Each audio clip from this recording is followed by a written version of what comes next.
సంతానలేమితో బాధపడుతున్నారా? 899 రూపాయలకే fertility assessment package. వివరాలకి సంప్రదించండి. నమస్తే రమగారు. నమస్తే జయ. రమగారు, మనకి రథసప్తమి ఉందండి. రథసప్తమి అనగానే ఒక సంవత్సరం మనం మేడ మీద చక్కగా సూర్యోదయానికి ముందే కుంపట పెట్టి పరవన్నం వండేసాం, పాలు పొంగిచ్చాం కదండి. మళ్ళీ చెయ్యాలనిపిస్తోంది నాకు. చేద్దాం అవకాశం చూసుకుందాం ఒకసారి. రైట్, ఎలా చేసుకుందాం ఏంటి?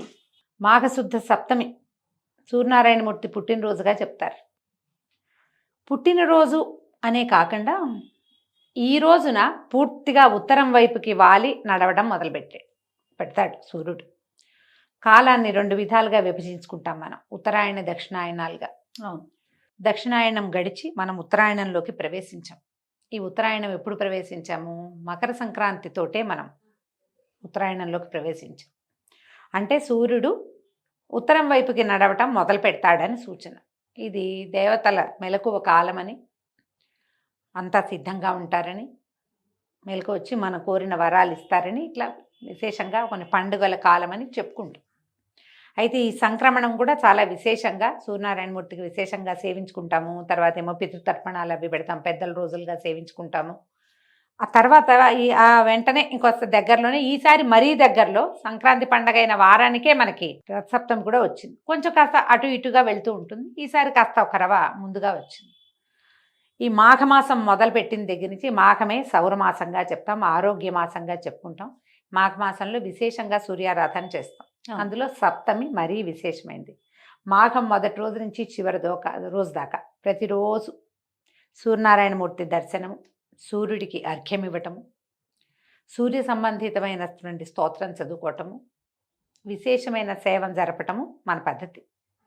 అన్ని రోజులు జరపలేకపోతే ఈ రోజున రథసప్తమి రోజునైనా సూర్యారాధన విశేషంగా చేసుకుంటే కనుక ఆరోగ్యం సిద్ధిస్తుంది, బాగుంటుంది జీవితం.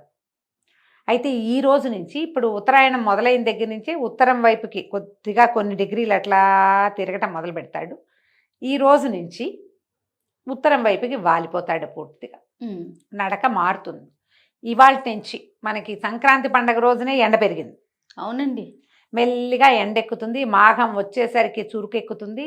ఈ సప్తమి నాటి నుంచి ఇక ఎక్కిపోతాడు. పొద్దు నిలబడ్డం మొదలు పెడుతుంది. ఇది ఎండ పెరిగే కొద్దికి నేల పదునెక్కుతుంది, ఎండ పదును పెరుగుతుంది. నేల కూడా ఇప్పటిదాకా ఏమైంది, వర్షాలతోటి తర్వాత మంచుతోటి చిత్తడిగా ఉండి బంకగా ముట్టుకుంటే అంటుకునేలాగా, దుప్పట్లోనే ఉండిపోదానరా దేవుడా అని అనిపించేలాగా ఉన్న రోజులు మారడం మొదలు పెడతాయి. పగళ్ళు మెల్లిగా పెద్దవవుతాయి, రాత్రుళ్ళు చిన్నవవ్వటం మొదలు పెడతాయి. ఎండ పెరుగుతుంది, మనకి ఆరోగ్యాల్లో కూడా మార్పు వస్తుంది. నిన్నటిదాకా సరిగ్గా అన్నం తినని వాళ్ళు కూడా ఒక రకంగా వేడిగా అవి తాగుదాం ఇవి తాగుదాం అనిపించిన వాళ్ళకి అన్నాసక్తి పెరుగుతుంది. జీవుల చైతన్యంలో మార్పు వస్తుంది. అసలు మొత్తం ప్రపంచమే మారిపోతూ ఉంటుంది. ఇంతే కదా జీవితం, ఎప్పటికప్పుడు మారుతూ ఉంటుంది. ఆ మార్పుకి కారణభూతుడైనటువంటి ప్రత్యక్ష నారాయణ స్వరూపుడికి ఈ రోజున మనం సేవ చేసుకుంటాం. సూర్యుడికి తొందరగా నిద్ర లేవటం, అర్కపత్రం అంటే జిల్లేడాకుల్ని కానీ, తర్వాత సౌరశక్తి ఇతోధికంగా ఉండే రేగాకులు, రేగు పళ్ళు, ఏవైనా రాగి కాసులు తల మీద పెట్టుకుని స్నానం చేయాలని చెప్తారు. 7 జిల్లేడాకులు, 7 రేగాకులు, 7 చిక్కుడాకులు, తర్వాత రేక్కాయలు. ఎవరికి ఏది వెసులుబాటుగా ఉంటేది, ఎవరికి ఏది అందుబాటులో ఉంటే అది. మన ప్రాంతాల్లో చిన్న చిన్న తేడాలు ఉన్నాయి. ఈ తేడాలన్నిటినీ బట్టి మన పద్ధతి ప్రకారం ఏదో ఒకటి నెత్తి మీద పెట్టుకుని, అంటే ఆ సౌరశక్తి ఎక్కువగా ఉంటుంది వాటిలలో. అసలు జిల్లేడాకుని సంస్కృతంలో అర్కపత్రం అని చెప్తారు. దాని పేరే. అందుకని సౌర సంబంధమైన శక్తి ఉంటుంది. మామూలుగా జిల్లేడు ఎప్పుడు వాడతాం మనం? సంవత్సరంలో ఒక్కసారి వినాయకుడు పూజప్పుడు వాడతాం. ఆయనకి అర్కపత్రం సమర్పయామి చెప్తాం, అదొకటే. రెండోది మళ్ళీ ఇప్పుడు మామూలుగా జిల్లేడు చెట్టు జోలికి బొమ్మను. అవునండి, ఆ పాలు మంచిది కాదనుకుంటాం. కానీ ఈ పర్టికులర్ రోజున, ఈ ప్రత్యేకమైన రోజున అది చాలా ఉపయోగపడుతుంది. అది తీసుకొచ్చి వేడివేడి నీళ్లు నెత్తి మీద పోసుకుంటే దానివల్ల మనకి ఒంట్లో సౌరశక్తి పెరుగుతుందని, సూర్యుడి శక్తిని ఆ కిరణాలను తీసుకునే పద్ధతి శరీరానికి పెరుగుతుందని, మంచిదని రకరకాల మన పద్ధతులు పూర్వ ఋషులు పెట్టినవి ఏవి కూడా వాటికి రీజన్ అంటే కారణం ఏమిటి అనేది మనకు తెలియదు, కానీ తర్కం ఏమిటో తెలియదు మనకి. ఏదో ఉంది, ఉన్నది, తర్కానికి అందనిది, మనకు అర్థం కానిది ఏదో ఉంది. కానీ ఇప్పుడు మనకేం తెలిసింది, అవి ఎక్కువ సూర్యకిరణాలను తీసుకుంటాయి. జిల్లేడాకులు, చిక్కుడాకులు, వాటి లక్షణం అది. అందుకని అది మనం తల మీద పెట్టుకోవాలంటాం.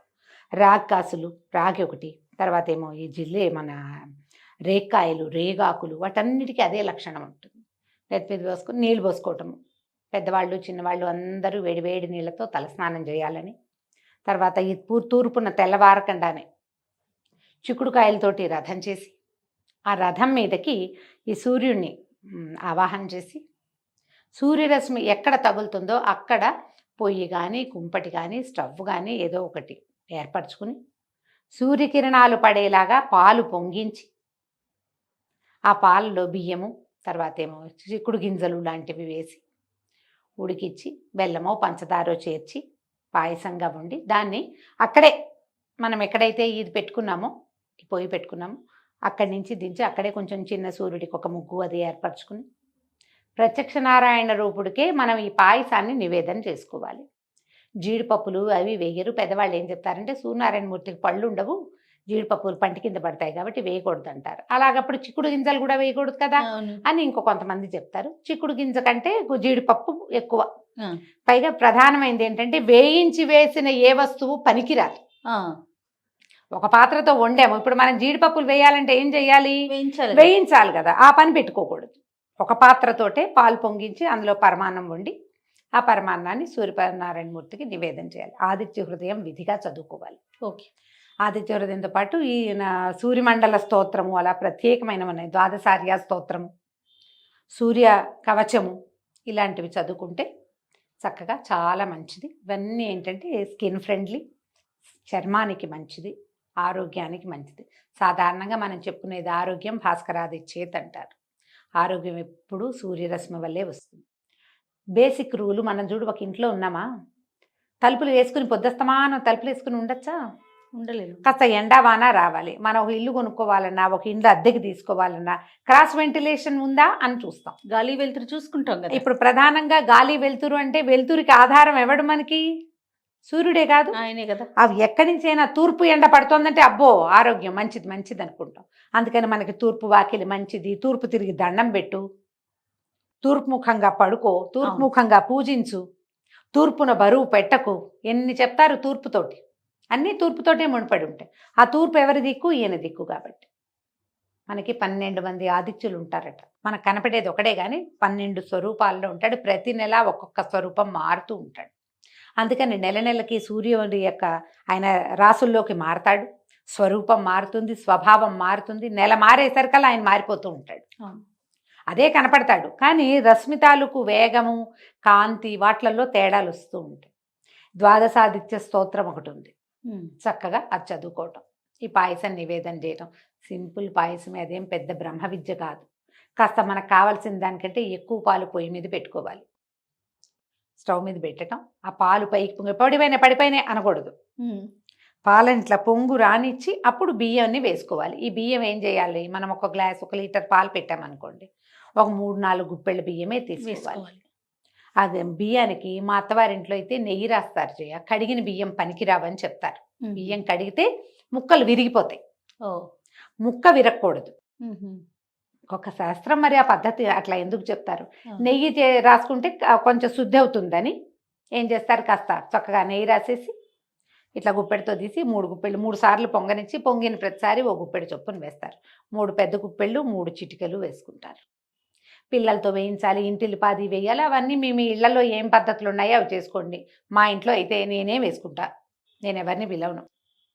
మా అమ్మ వాళ్ళ ఇంట్లో చేసేటప్పుడు కూడా ఎవరి పాయసం దగ్గర కూర్చుంటే వాళ్ళే వేసేవాళ్ళు, కానీ మమ్మల్ని అందరినీ పిలిచి వేయించాలన్న నియమం పెట్టుకునే వాళ్ళు కాదు.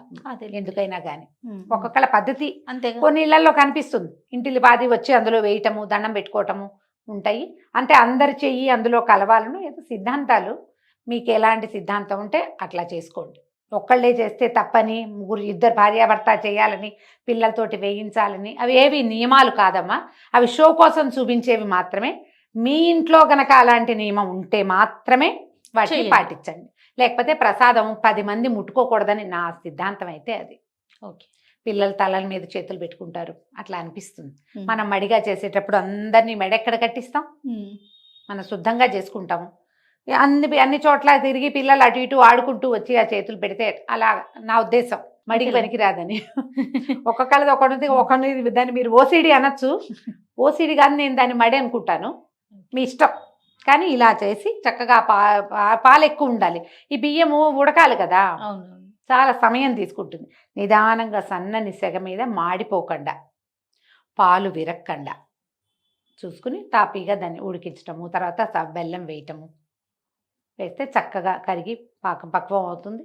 దాన్ని చిక్కుడు ఆకుల మీద నివేదన చేస్తాం. అవునండి. చిక్కుడాకులు, చిక్కుడు కాయలు దొరకటం చాలా ముఖ్యము. అవకాశాన్ని బట్టి చూసుకోండి. ఆకులు పెద్ద పెద్దవి దొరికితే శుభ్రంగా ఒకసారి కడిగేసి తుడిచి ఒక పళ్ళెంలో ఆకులను పేర్చి వాటి మీద మనం అన్నం ఈ పాయసాన్నాన్ని పెట్టేసి చక్కగా నివేదన చేస్తే బాగుంటుంది. ప్రసాదం ఇచ్చేటప్పుడు కూడా చక్కగా చిక్కుడాకులో పెట్టి ఇవ్వండి. ఆ చిక్కుడాకులో వేడి పాయసం పెట్టేసరికల్లా చిక్కుడు ఆకు రసాన్ని పాయసం తీసుకుంటుంది. అవును. అది ఎక్కువగా ఆరోగ్యానికి మంచిది. ఇంకా ఏ ఆకు చెప్పకుండా చిక్కుడాకే చెప్తారు మన ప్రాంతంలో.